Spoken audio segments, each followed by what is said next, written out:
Hey everybody, it's Alexander Dahl with Manifest Vitality once again. So I got another interview ready to go here, so we'll go ahead and just jump straight into that one.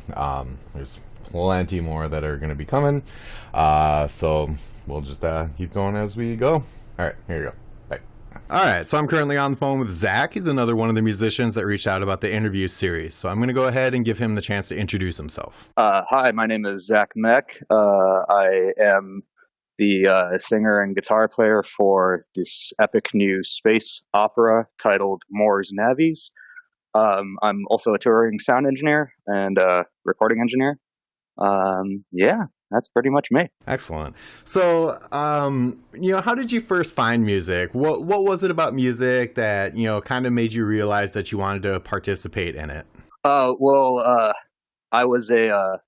was a product of divorce. So, growing up in the early 90s in northern Washington State, my mom, at a very young age, would play everything from, your typical Nirvana, Pearl Jam, grunge stuff to 88 hardcore, a lot of goth, so a lot of Cure, Bauhaus, Sisters of Mercy was always played in the household. It wasn't until I moved with my dad around 88 where I discovered like bands like Racer X and Van Halen. That was also where I was introduced to West Coast gangster rap, a lot of the Dre production stuff, everything off of Death Row Records. So yeah. Okay. And with being in that sort of environment where you're kind of flopping, house to house sort of thing, did you find it difficult to actually pick up an instrument since it might have been difficult to carry back and forth, or how did you approach actually learning an instrument? Well, I first started learning how to play guitar at the age of 5, living with my mother.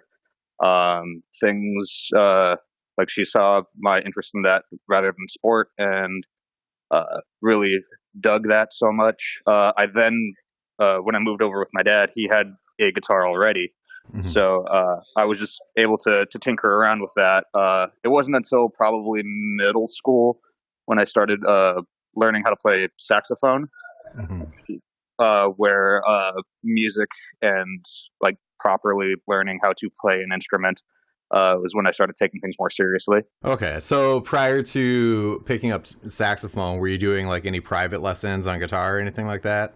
I took a handful of classes, but for the most part, it was just me tinkering around. Okay, sure. And then when you were in concert band in school, were you just saxophone? Yeah, I played alto all throughout middle, and then high school I swapped out for baritone. Okay. Mainly because typical teenager finding punk and third wave ska. I was like, you know what? I want to play the big horn. Sure. And then, so did you play saxophone outside of concert band, like for ska bands and things like that? Yeah. When I was living overseas, I did play in a pretty bad ska punk cover band, which is to be expected when you're a teenager. Of course. So yeah, played sax for that project, that cover band fun after school activity thing. Sure. Just an excuse to smoke cigarettes and drink and talk about girls. Of course. So once you did get out of school, did you have your sights set on college and a different degree outside of the music industry, or were you pretty kind of solidly confident that that's what you wanted to do? Well, college was a strange period in my life. I'm sure it's a strange period in a lot of people's lives who do go to college. I decided to go to Portland State University. Predominantly because I knew that there was a music scene there. I just wasn't sure what was there. It didn't help that I was listening to a lot of Elliott Smith at the time. So I'm like, yeah, I should go down to Portland and check it out. But yeah, I first had my sights set on double majoring in business and Mandarin, and learned really quickly that is way too difficult, and proceeded to drop out of school and mess around playing in different bands and working on solo projects and stuff. Okay. And then through the process of, eventually ending up where you are, how many different bands do you think you like worked with or tried out for to try and like find one that you felt was like a good home for you? I don't know. I mean, as a sound guy, I was just working at a bunch of different local clubs. Well, prior to that, I was working at a recording studio up in the Capitol Hill neighborhood of Seattle. Mm-hmm. And that was fun. I learned a lot.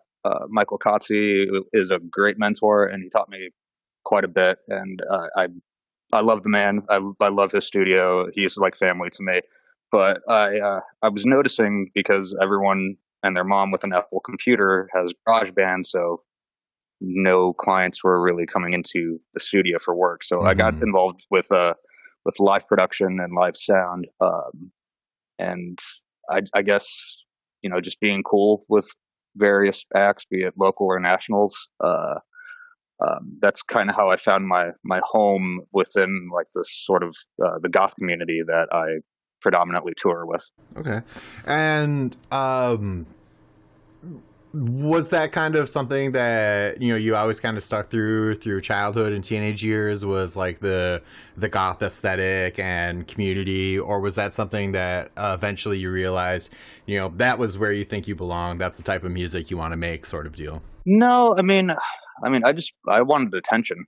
you know, I mean, what better way to get attention than either being in the black metal band or being in the spooky goth band. Uh, Sure. so working with those artists as an engineer for them has been a hell of a lot of fun. I wouldn't trade it for the world. It's great.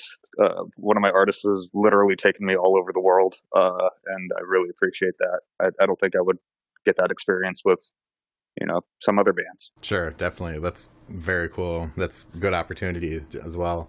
So, how did you kind of identify, wanting to branch out into your project that you're in now? And how did you figure out like that was the content that you felt most comfortable with?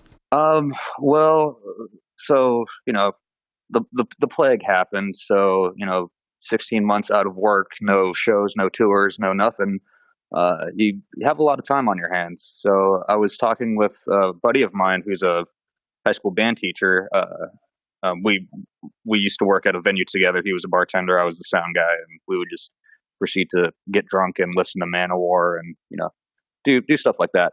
I was talking with him, and as a joke, I was like, "Hey, you want to start up a black metal project? Just make it as big, bombastic, and ridiculous as possible." Hmm. And he was like, "Yeah, I mean, but black metal's kind of boring. The whole satanic thing is overplayed and boring. Let's try doing something different with it all." So I guess with uh, my influence from the goth industrial scene, it's like, okay, how about black metal in space? Uh, Hmm. and then next thing I know, the very next day, I have stems for the string section for the first song Hmm. from my buddy Aaron, and that's kind of the birth of it. Nice. I love the idea of it. That's great. Thank you. So, with that project, are you guys currently still recording, or have you put music out? No, so the release date for our EP Insipid is going to be on Friday the 13th, August 13th. We thought that would be very appropriate. Hmm. So yeah, currently there's a single out that you can get on Bandcamp. So it's just Mors Navies, MORSNAVIS.bandcamp.com. You can hear the very first song that kind of introduces the storyline, Hmm. which is Earth is about to explode, and the remaining people, like the last of humanity, is about to board this ship called the Mors Navies. So yeah. Sure. And so, where do you want to see this project go? Honestly, I just want it to just grow and be bigger and more bombastic and ridiculous. For this EP, we have three featured guests. One is a vocalist from Year of the Cobra, Amy. I love her to pieces. She's great. I've worked with her many times. If you're into stoner doom stuff, check out Year of the Cobra. Her and her husband put out awesome work. My buddy Nick Cates is also a featured vocalist. He is known predominantly for playing bass for 3 Inches of Blood back in the day. And my buddy Jules Hodgson, who used to play guitar for KMFDM, does a guitar solo on one of the tracks. So to get back to the question, I guess would be to have more like just bigger names, bigger guests. I view this project kind of as an auditorial movie, so I want more characters, and you know, I'm thinking of people from In Flames, people from Goat Horror, people from all over the place, and just try to make this project as fun as possible. Sure, and that kind of taps into what my next question was going to be about. When you idealize and picture what this band would look like on stage, I imagine it's something like more theatrical, a lot of props on stage, and to really like kind of set the environment. Oh, absolutely. I mean, definitely very King Diamond, Abigail type stage production. Again, I view this thing more like a musical or like a Peking opera than an actual band. I know that there's no feasible way for us to perform this live. I mean, we've recorded both 2 separate choirs and a string section, so we don't have the budget. We don't have the Dimmu Borgir budget, Sure. Well, that's awesome. So, what are some of your favorite memories and most prominent memories around music, whether it be going to a show or, recording something or writing something? Man, I still think that my absolute favorite memory was when I was in Gothenburg, Sweden, with V&V Nation, and the singer Ronan. I love him like a brother. He's a great dude. So I'm his monitor engineer. And I was really stoked that we were playing Sweden, and it was my first time being in Gothenburg, Sweden, and it was a sold out venue, just wall to wall, just people everywhere. And one of my jobs that I kind of do for them too is kind of take a picture at the end of the show with the crowd in the background and the band in front, that sort of thing. And Ronan knew how stoked I was, so he's like, you know what? No, now it's your turn. So I got to take a picture of myself on stage, pretending to crush the lemon, so to speak. That's cool. Yeah, that was pretty rad. Yeah, that or I mean, I guess my first concert being Pearl Jam back in, I think it was '97 at the old Memorial Stadium at the Seattle Center. Yeah, that blew my mind. Just seeing that many people to see, Pearl Jam, the Wallflowers, and I know there was some other opener. I can't remember who it was, but yeah, it was crazy, and it definitely left an impression on me. Excellent. So you did kind of go into where people can listen to some of your stuff already, but why don't you go ahead and put that out one more time so we can make sure that the links do get out there? Sure, yeah. So currently you can find the single Per Aspera ad Tenebras at mooresnavies.bandcamp.com.